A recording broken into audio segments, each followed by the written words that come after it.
Carros pequenos têm motores pequenos e carros grandes têm motores grandes. É a lei. Mas o que acontece quando você quebra essa lei? O que acontece quando coloca um motor V8 em algo do tamanho de um Smart Fortwo? Bem, o caos se instala. E aí, pessoal? Stipe aqui com uma lista dos 7 menores carros com motores gigantes. Roda a vinheta. Número 7. O Lotus Exige é o que eu chamo de carro de bolso.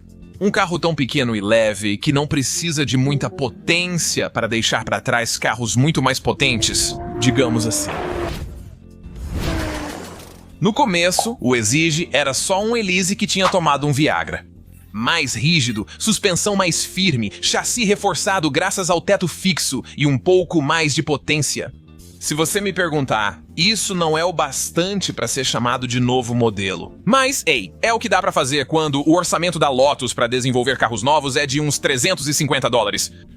As coisas mudaram com a série 3, ainda baseada no Elise, mas agora com quase o dobro de motor na traseira. Um motor V6 de 3,5 litros, originalmente usado em modelos grandes da Toyota e da Lexus, com Supercharger, por que não, né? A carroceria cresceu para acomodar o novo motor, mas ainda assim eu não chamaria de grande. Ainda é um carro pequeno, só que muito mais feroz, como um texugo do mel.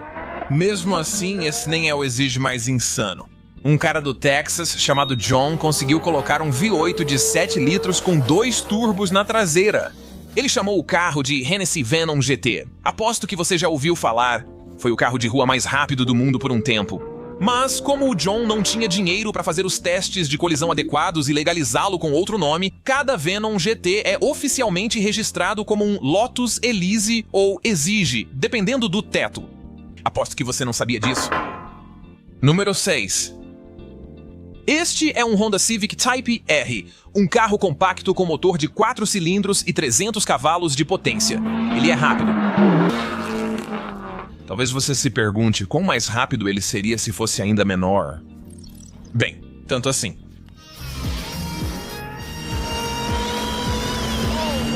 Isso aí, meus amigos, é um Ariel Atom. Ou, em outras palavras, é o que você tem quando tira o Type R até o osso. Ok, tô mentindo. Só o motor, e nem é o mais novo, é da Honda. Todo o resto, e não é muita coisa, é feito pela Ariel. O Atom não parece grande coisa, nem pesa muito. Com 300 cavalos na traseira, esse pequeno andaime sobre rodas tinha uma relação peso-potência melhor que a do Bugatti Veyron. E essa é a versão lenta. A rápida tem um motor V8 espremido ali dentro. Como? Não era um motorzão, quero dizer, um Big Block com milhões de polegadas cúbicas como nos Cadillacs clássicos. Como dá pra ver pelas asas, até esse pequeno V8 teve um impacto enorme no carro.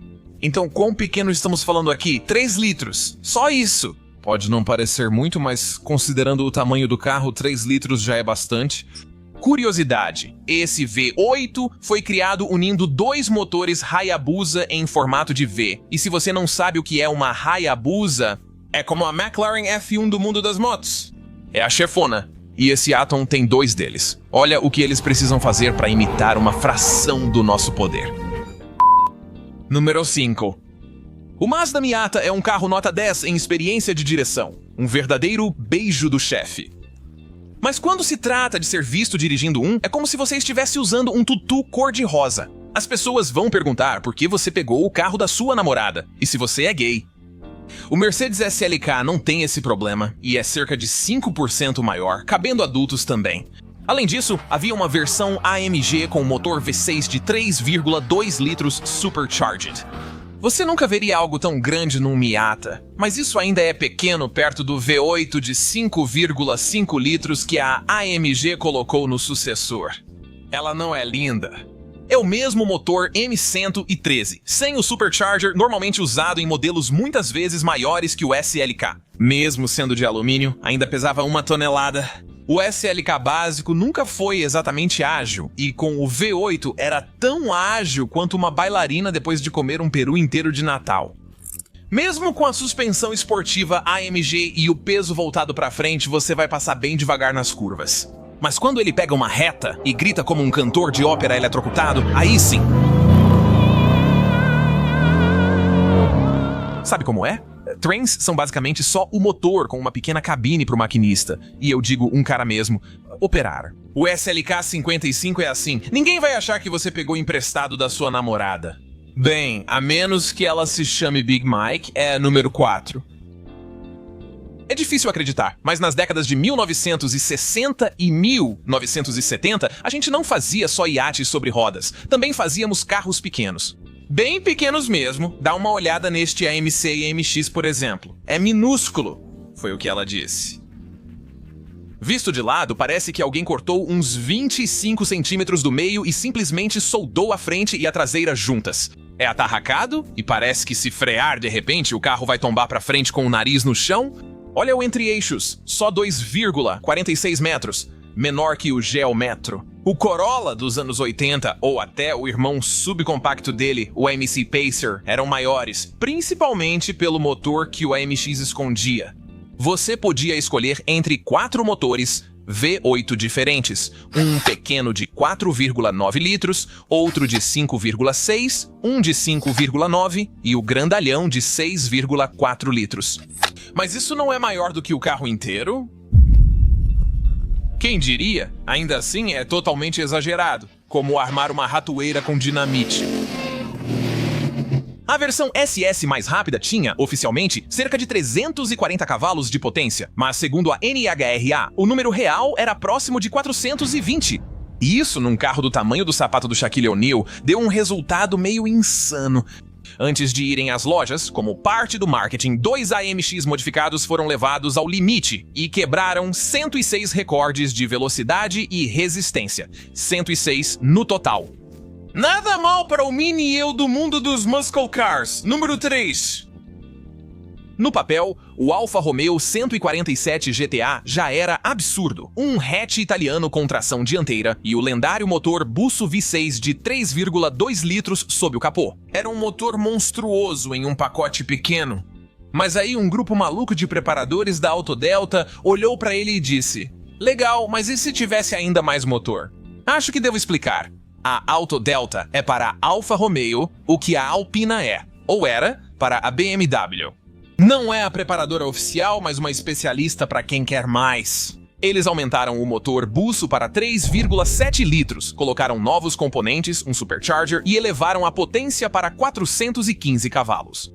Isso numa época em que até 250 num modelo comum já era demais. Jesus! Eles também instalaram um diferencial dianteiro para evitar que os pneus surtassem toda vez que você acelerasse. Mas, sinceramente, era como tentar apagar um vulcão ativo com uma mangueira de jardim. Esqueça refinamento e precisão.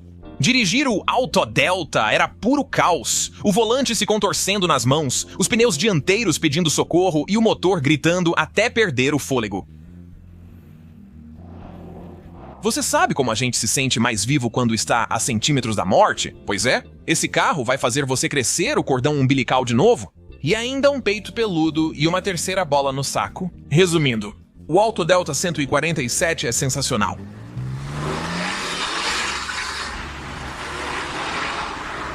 Número 2.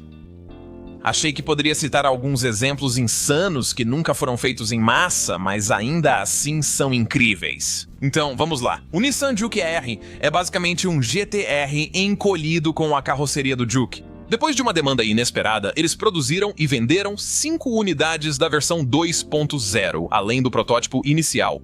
Esses usavam a base do GT-R Nismo e eram ainda mais rápidos. O Mercedes B55 AMG, um pequeno monovolume sem nenhum potencial esportivo, recebeu o mesmo motor de 5,5 litros do SLK. Por algum motivo isso não despertou muito interesse, eu sinceramente não dou a mínima.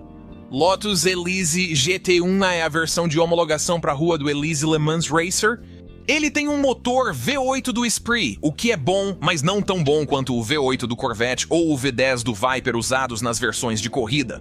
Aston Martin Signet V8. Alguém realmente pagou uma boa grana para a divisão sob medida que da Aston fazer isso para eles. Uma versão do Signet, que basicamente é um Toyota EQ com outra carroceria, recebeu um motor V8 de 4,7 litros do Vantage. O BMW Z3 V12 é um pequeno roadster rival do Miata, mas, como o nome já diz, com um V12. Incrível! Foi tão absurdo que a BMW manteve isso em segredo por quase 15 anos. A Volkswagen também foi ambiciosa e deixou claro ao colocar um W12 ainda maior em um Golf Mark V, montando-o na traseira, o único lugar onde cabia. Esse carro era só para exibição, sem intenção de produção. Existem outros exemplos, mas você entendeu a ideia. Além disso, é hora das menções honrosas. É o meu jogo favorito. Consegue adivinhar algumas? E em primeiro lugar, número 1. Talvez você não saiba, mas o Shelby Cobra não é totalmente americano. Na verdade, ele começou sua vida como um carro esportivo bem britânico chamado AC Ace. Era pequeno e ágil, mas no verdadeiro estilo britânico dos anos 60, meio fraco nas retas. Tudo isso mudou quando Carroll Shelby, de todas as pessoas, entrou na AC e disse: "Belo carrinho que vocês têm aqui. Posso colocar um motor enorme nele?" Surpreendentemente, os britânicos disseram sim. Depois de alguns ajustes no chassi e muita gambiarra, o carro recebeu um Ford V8 289 e assim nasceu o Cobra, um hooligan britânico turbinado com potência americana. E isso era só o começo. 3 anos depois, surgiu a versão Wide Body, com porte de fisiculturista e motor Ford V8 427. Esse motor de 7 litros transformou o antigo Roadster em algo mais rápido que qualquer carro disponível nos Estados Unidos. E mais assustador que sua sogra descobrindo o quanto você realmente ganha. O Cobra não apenas andava, ele tentava te matar.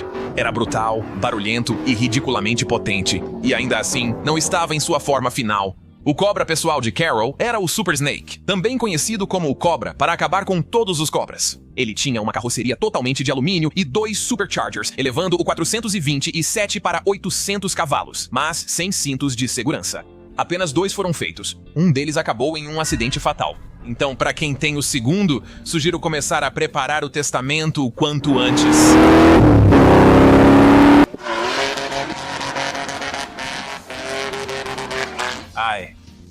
Enfim, é tudo o que eu tinha pra hoje. Obrigado por assistirem e um enorme obrigado aos membros do canal e aos apoiadores do Patreon. Amo vocês que tornaram este vídeo possível. Esse vídeo me manteve empregado. Até o próximo. Corta!